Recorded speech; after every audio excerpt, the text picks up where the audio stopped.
बदनापूर शहरामध्ये चोरट्यांनी सराफा दुकान फोडलेलं आहे। सराफा दुकानामधून लाखो रुपयांचा मुद्देमाल त्यांनी लंपास केलाय। ही संपूर्ण घटना सीसीटीव्ही मध्ये कैद झालेली आहे। दरम्यान पोलीस ठाण्यात अज्ञात चोरट्यांविरोधात गुन्हा दाखल झालाय।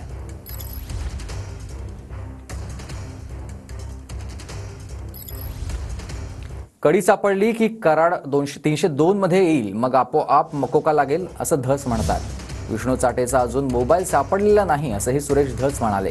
6 ते 10 तारखेपर्यंत चाटे कुणाकुणाशी बोलला इतकं असलं तरी पुरेसं आहे। चाटे कराडचा नातेवाईक आणि आकाचा आदेश घेऊनच पुढील कारवाई केली असं सुरेश धस यांनी म्हटलंय।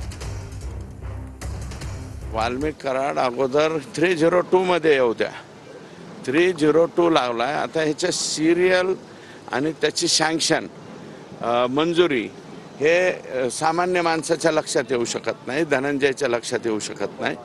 उद्याच्याला त्याची कडी सापडली की ते पहिल्यांदा 302 मध्ये येतील वाल्मिक कराड, आणि 302 मध्ये आले की ऑटोमॅटिक मोकामध्ये येतील।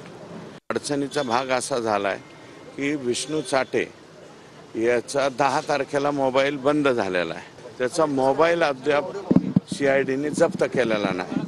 अशा काही प्रकारच्या लूप्स होल्स त्रुटी राहू नये, आणि काय जरी त्याचा मोबाईल नाही सापडला तरी त्याच्यात अडचण येत नाही, कारण आम्हाला 9 आणि 10 तारीख 6 तारखेपासून 10 तारखेपर्यंत विष्णू चाटे कोणाकोणाशी बोललेला आहे एवढं असलं तरी पुरेसं होतंय।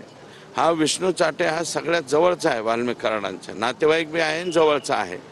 तर त्यांनी 100% कॉल जे आहेत आणि आकांकडून आदेश घेऊनच पुढची कारवाई त्या ठिकाणी केली असेल।